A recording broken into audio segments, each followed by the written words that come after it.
Olá, bom dia, meus amados irmãos, que a graça e a paz do nosso Senhor e Salvador Jesus Cristo seja com todos vocês. Vamos meditar na palavra de Deus. Carta de Paulo aos Efésios, capítulo 5, leremos a partir do versículo 3.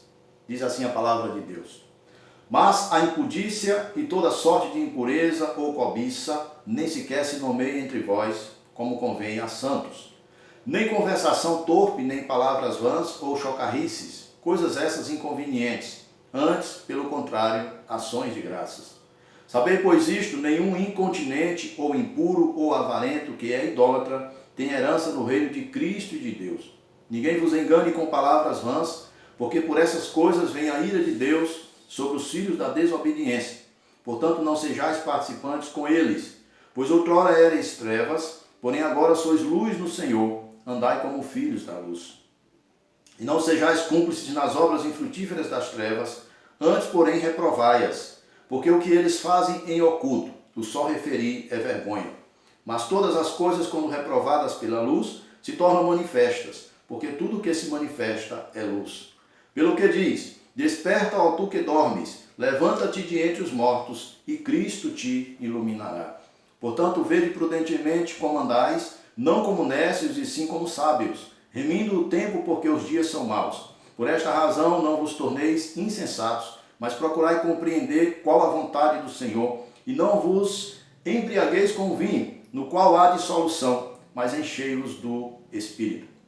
Falando entre vós com salmos, entoando e louvando de coração ao Senhor, com hinos e cânticos espirituais, dando sempre graças por tudo a nosso Deus e Pai, em nome do nosso Senhor Jesus Cristo. Sujeitai-vos uns aos outros no temor de Cristo. Amém. Oremos.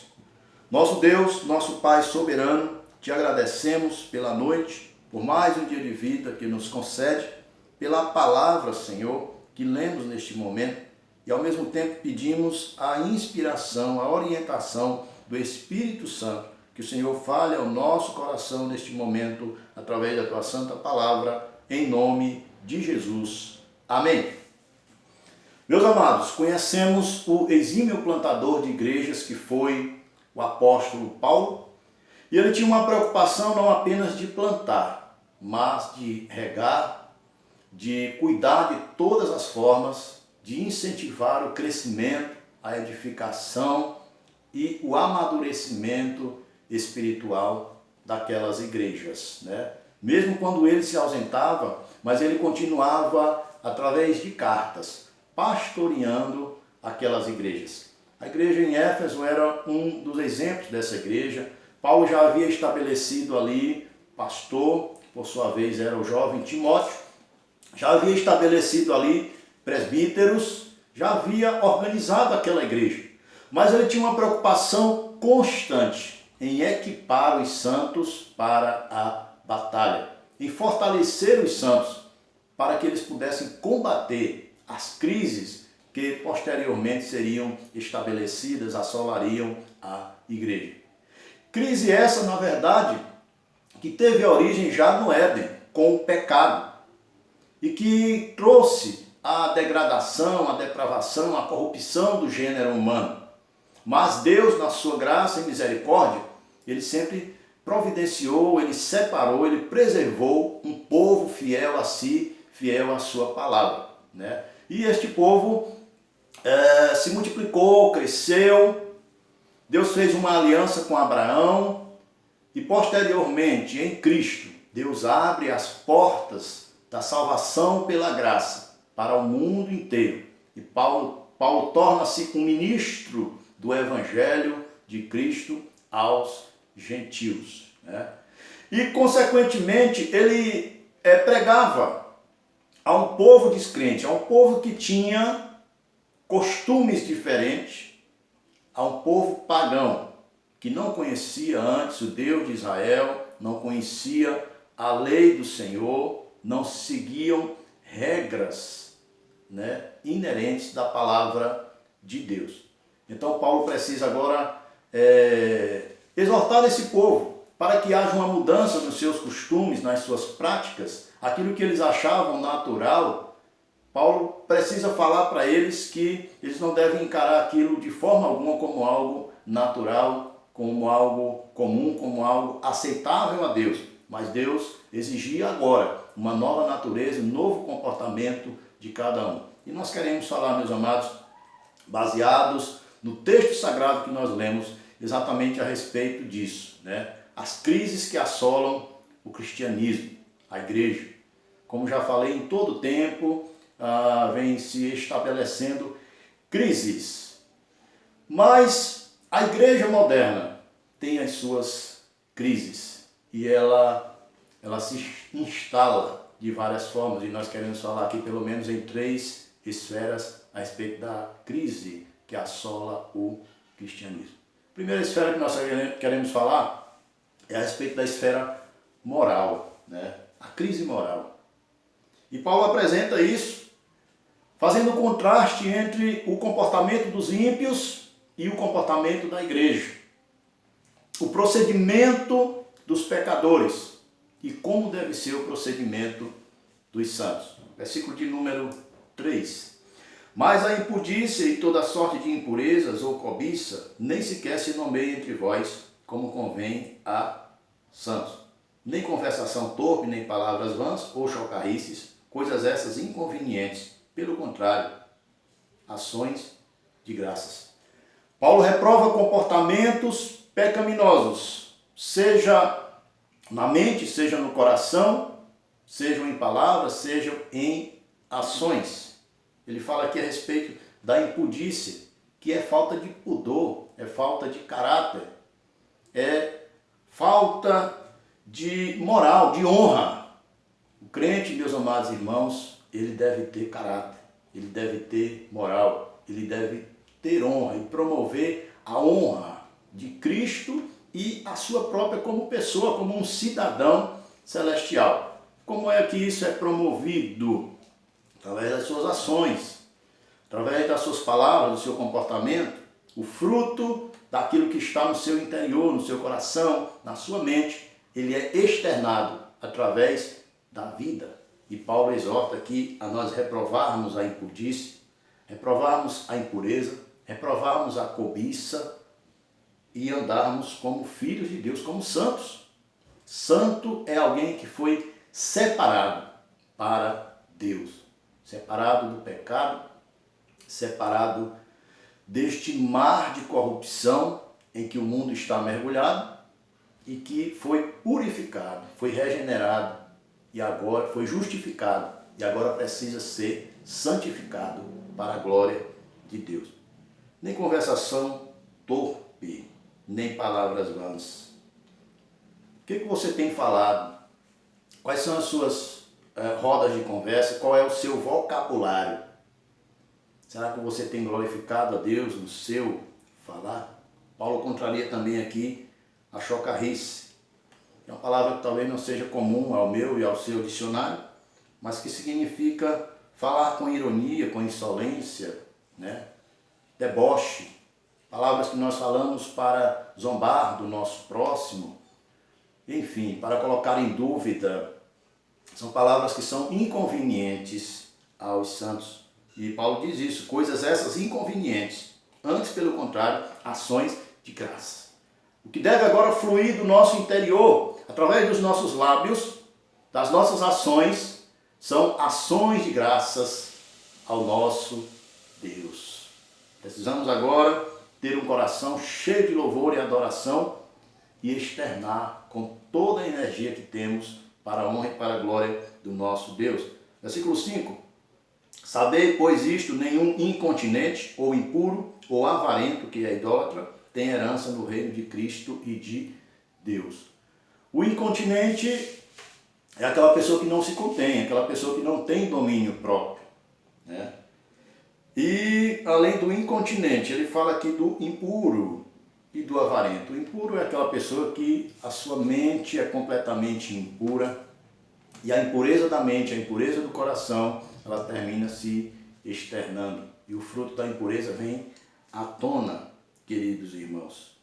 E o avarento é aquele que ama o dinheiro, que faz do dinheiro o seu Deus, que não honra ao Senhor com os seus bens, que não honra ao Senhor com as primícias, que não honra ao Senhor com o seu tempo, que entre o trabalho e a escola dominical, ele prefere trabalhar, porque ele acha que deixando de trabalhar, mesmo que seja no domingo, que é o dia do Senhor, ele vai ter prejuízos. Esta pessoa está fazendo do dinheiro o seu Deus. Esta pessoa está sendo avarenta. E veja bem a exortação do apóstolo no final do versículo. Ele disse que essas pessoas não têm herança no reino de Deus e de Cristo. Veja como é grave ter o comportamento dos ímpios. Ou, na verdade, ser um ímpio, porque alguém que permanece com esse comportamento, ele coloca em dúvida se de fato já passou pelo novo nascimento em Cristo Jesus. Ninguém vos engane com palavras vãs, porque por essas coisas vem a ira de Deus sobre os filhos da desobediência. Alguém pode querer te enganar, dizendo que Deus não é tão rigoroso assim, dizendo que Deus não exige esse padrão de vida tão exigente. Alguém pode querer te enganar, te elogiando e dizendo que você não é um crente chato, porque você aceita as brincadeiras, aceita as piadas, você se assenta na roda dos escarnecedores, você compactua com eles, você compartilha daquilo que eles compartilham, das impurezas que eles compartilham. Cuidado, meu amado irmão. Você não está aqui para ser agradável a homens, você está aqui para ser agradável a Deus. Não permita que alguém te engane, dizendo que você é que é o crente bonzinho, porque você participa das mesmas coisas que os ímpios participam. Paulo diz que por causa disso vem a ira de Deus sobre os filhos da desobediência. Portanto, não sejais participantes com eles. Veja só. Isso aqui nos faz lembrar do Salmo de número 1, bem-aventurado, o homem que não anda no conselho dos ímpios, não se detém no caminho dos pecadores, nem se assenta na roda dos escarnecedores. Antes o seu prazer está na lei do Senhor e na sua lei medita de dia e de noite. E aí vem uma série de promessas de bênção de Deus na vida do homem que assim se comporta. E Paulo adverte, portanto não sejais participantes com eles. Pois outrora erais trevas, porém agora sois luz no Senhor, andai como filhos da luz. Você vai ser, como Pedro utiliza ali a figura de linguagem, para falar daquele que volta ao pecado. Você vai ser aquele cão que volta ao próprio vômito. Você vai ser aquela porca lavada que volta a rolar novamente na lama, de onde essas pessoas estão. Você já veio, nós já viemos. E nós sabemos que não aproveitamos nada. Pelo contrário, somente as coisas que agora nos envergonham. Por isso, meus amados irmãos, o nosso caminho é para frente, não há retrocesso. Nós estamos em Cristo, nós caminhamos com Cristo e nós almejamos estar aonde Cristo está agora, que é na presença do Pai, que é juntamente com o Pai no reino celestial, na sua glória. Porque o fruto da luz consiste em toda bondade e justiça e verdade. Veja só, meu amado. Se você de fato está na luz, você irá produzir este fruto, inevitavelmente. O fruto da bondade, da justiça e da verdade. Provando sempre o que é agradável ao Senhor. Você vai aprovar sempre aquilo que é agradável a Deus. E você vai reprovar as coisas infrutíferas, desagradáveis, pecaminosas. Versículo 11. E não sejais cúmplices nas obras infrutíferas das trevas, antes, porém, reprovai-a. Você pode ser um participante ativo ou passivo. Você pode ser um agente do pecado, mas você pode ser também um cúmplice do pecado. E ambos os comportamentos são pecado, estão na mesma situação, no mesmo patamar de julgamento. Não sejamos cúmplices com essas pessoas. Eu estou aqui, eu estou rindo com eles, eu estou sentado com eles, eu estou fazendo o que eles estão fazendo, mas eu sou crente. Eles não. Eu vou para o céu, eles irão para o inferno. Será? É importante que nós venhamos a meditar nisso, meus amados. Não há comunhão entre luz e trevas. O Senhor nos chamou para a sua luz. Portanto, esses primeiros versículos, nós queremos tratar da crise na esfera moral. Nós vamos falar também agora da crise de identidade. Quem é você no corpo de Cristo? Quando eu penso na crise de identidade, eu me lembro na cidade de Oeiras, no Piauí, onde morei, eu via um cachorro que de vez em quando ele se revolvia na lama. Interessante, porque por causa do calor e tal, aquele cachorro quando era solto ele corria para a lama. Aí eu dizia assim, esse cachorro está com crise de identidade, ele está pensando que é um porco, porque ele gostava da lama. Muitos cristãos também vivem numa crise de identidade, queridos irmãos. Como deve viver um cristão? Eu sou um cristão. Qual deve ser agora o meu estilo de vida, o meu procedimento? E os versículos seguintes, eles vão nos falar, meus queridos irmãos. Versículo 15. Portanto, vede prudentemente como andais, não como nécios, e sim como sábios, remindo o tempo, porque os dias são maus. Eu diria a você que o cristão, ele anda como um sábio, não como um nécio, não como um ignorante, não como um insensato. O insensato diz no seu coração que Deus não existe, e ele se corrompe e pratica toda sorte de atos pecaminosos, mas o prudente não. Lembra das virgens? 5 prudentes e 5 insensatas. As prudentes estavam prontas no momento em que disseram, eis o noivo. Elas tinham óleo, elas tinham as suas lamparinas acesas, ao passo em que as nécias ficaram para trás porque estavam despreparadas. Vede prudentemente como andais, não como nécios, e sim como sábios. Não é o sábio segundo o mundo. Não é o esperto segundo o mundo. Não é o esperto na malandragem, mas é o sábio segundo Deus. E Salomão nos ensina o princípio da sabedoria. É o temor de Deus. O temor do Senhor é o princípio da sabedoria. Aquele que ganha almas, sábio é, diz Salomão também em Provérbios. Viver em sabedoria, queridos, é viver no temor do Senhor, ser prudente, ser inteligente, ser honrado.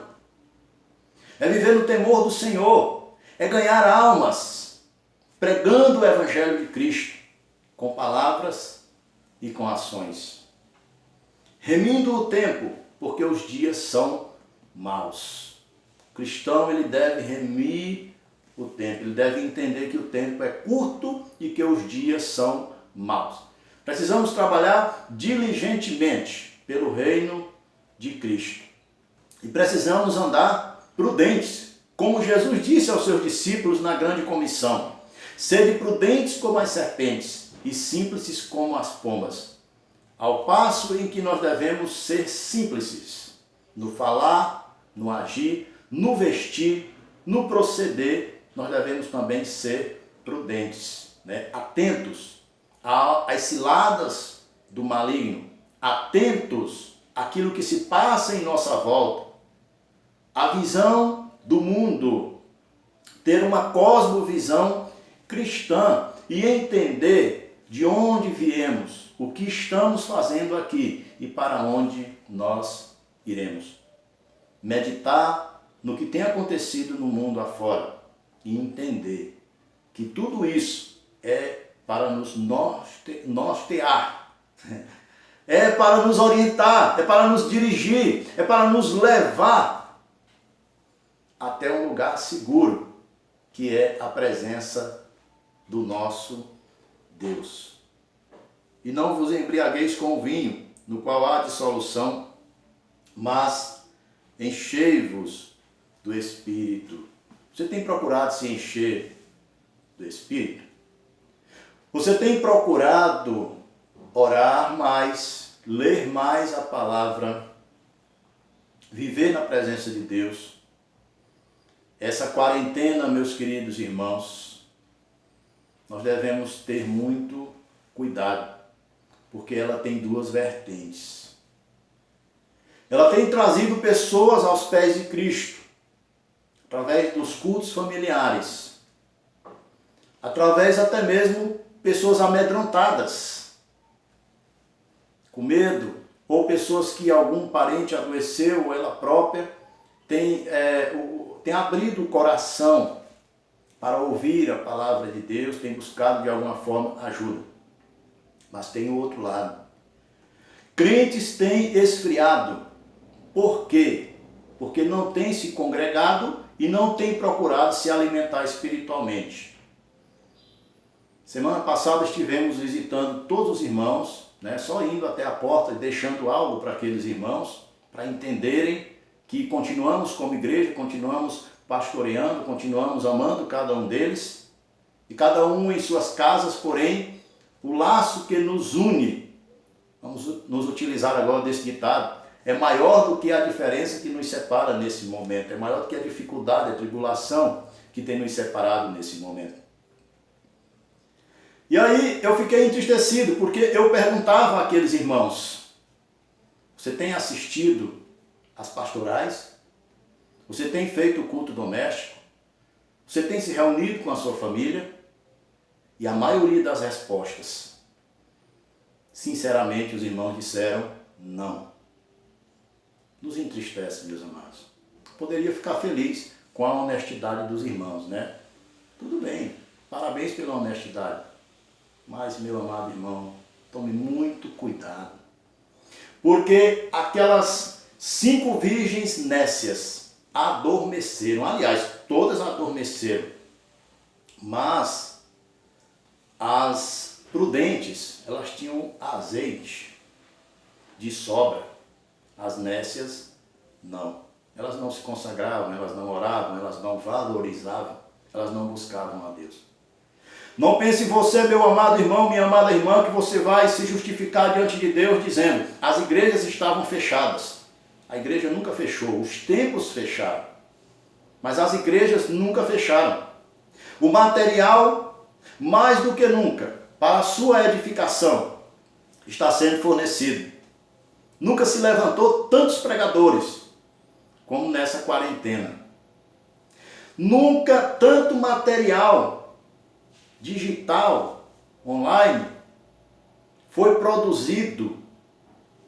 Nunca na história tanta mídia cristã foi divulgada. Livros. Recentemente, o André, meu filho, fez pedido de alguns livros. E rapidamente esses livros chegaram. Já lemos alguns, continuamos lendo outros livros para a nossa edificação. E eu fico feliz, fiquei muito feliz com essa atitude. Além de amigos, de colegas que têm nos mandado livros em PDF. E a palavra que nós temos lido e que temos pregado constantemente aos irmãos. Essa preocupação minha é a preocupação do nosso pastor Rael, de estar alimentando o rebanho. Nós não podemos, infelizmente, estamos impedidos de abraçar os nossos amados irmãos, de fornecer o calor humano. Mas isso nesse momento é segundo plano. O primeiro plano é o calor espiritual. O primeiro plano é nos enchermos do Espírito e não nos embriagarmos com o vinho, no qual há dissolução, mas nos encher do Espírito Santo do nosso Deus. Se está em crise, é porque você não tem se alimentado, é porque você não tem buscado a orientação da bússola, que é a palavra de Deus. Qual é o linguajar do cristão? Vou te ajudar a sair da crise. Versículo 19. Falando entre vós com salmos, entoando e louvando de coração ao Senhor, com hinos e cânticos espirituais. Esse é o linguajar do cristão. É você comentar com outros irmãos. Você prestou atenção à mensagem? Você sabe aquele versículo? Você sabe esse cântico? Olha, temos um cântico novo para aprender. Eu me lembro de uma época, na nossa juventude, em que nós tínhamos essa preocupação de comentar após o culto o sermão do pastor, de absorver, de subtrair, de tirar aquilo que nos edificava, que nos fortalecia, compartilhar com os irmãos, de sempre nos preocupar em ter um cântico novo para ensinar. Olha, você conhece aquele corinho, um cântico novo ou um cântico antigo. Os louvores a Deus não envelhecem, é como uma palavra. Mas essa é a linguagem do cristão. Quando os cristãos se encontram, alguém fala a respeito do sermão do domingo? Alguém fala a respeito de um versículo da Bíblia? Alguém fala a respeito de um cântico novo que aprendeu? Duvido que isso esteja acontecendo, meus irmãos. Ou pode estar acontecendo numa pequena escala, infelizmente. Qual é o maior compromisso do cristão? Ou qual deve ser o maior compromisso do cristão? Aí nós vamos voltar para o início do capítulo 5, versículos que nós nem lemos até agora, mas nós guardamos aqui por último, como o recheio do bolo. Versículos de número 1 e 2 diz assim: Sede, pois, imitadores de Deus, como filhos amados, e andai em amor, como também Cristo nos amou, e se entregou a si mesmo por nós, como oferta e sacrifício a Deus, em aroma suave. Vejam, meus amados, a recomendação aqui do procedimento correto do cristão. Sede, pois, imitadores de Deus, como filhos amados. Um dos últimos livros que meus filhos leram, e eu tive a oportunidade de ler também, é um livro chamado Jesus Copy, ou Cópias de Cristo. Nós precisamos ser imitadores de Deus, tal pai, tal filho. Nós professamos o nome de Cristo, nós nos intitulamos cristãos, nós nos intitulamos filhos de Deus, mas será que nós temos feito jus ao nome que está sobre nós, ao nome que professamos, aquele que confessamos ser o nosso Pai? Precisamos ser imitadores desse Deus Todo-Poderoso, vivendo em amor, em temor, em submissão ao nosso Pai. E andai em amor, como também Cristo nos amou e se entregou a si mesmo por nós. Cristo é o verbo de Deus, a expressão maior do ser de Deus que se manifestou à humanidade. Portanto, nós temos Cristo como padrão, como exemplo, para que nós venhamos a seguir. E ele andou em amor, meus queridos. E ele se entregou voluntariamente por nós, para morrer por nós, na cruz do Calvário, como oferta e sacrifício a Deus em aroma suave. Assim como Cristo se ofereceu voluntariamente em nosso lugar, e isso foi agradável a Deus, devemos também nós nos oferecermos pelo nosso próximo em amor, sofrer o dano e glorificar o nome de Cristo. Por último, meus amados, queremos falar da crise motivacional. Os últimos dias têm sido difíceis, fato. Algumas dificuldades, alguns empecilhos, e isso tem trazido esta crise motivacional também. E, pasme, a pastores, a líderes, como também aos santos, a toda a igreja do Senhor. Mas eu quero dizer 3 coisas a você em relação à crise motivacional. Não sei como você está nesse momento, se você está desanimado, se você está nesta crise, se você está sufocado por esta situação. Vamos ver o versículo de número 14. Primeira coisa que você deve fazer, e o versículo nos exorta, recuperar o ânimo. Hoje tem crescido muito o número de palestrantes se intitulando pastores, né? Não sei nem falar o nome, coach. São aqueles que estão trazendo palestras motivacionais.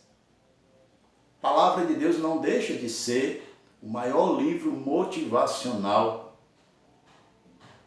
de todos os tempos. As pessoas dizem assim, é um livro de autoajuda? E eu diria para você, é um livro de ajuda do alto.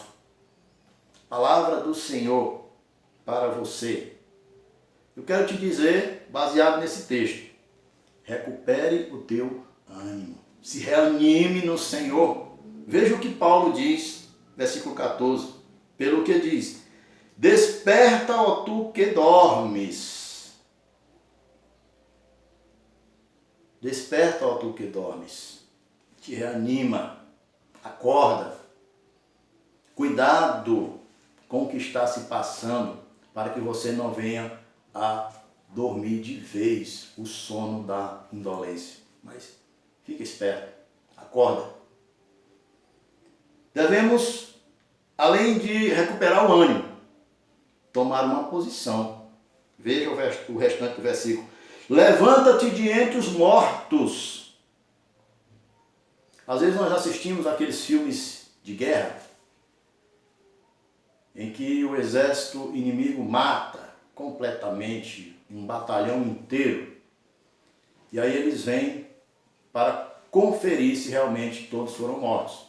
E às vezes acontece que entre aqueles mortos tem alguém ali que está se fingindo de morto. Está deitado com os demais, prende a respiração para se fingir de morto. Mas ele está vivo.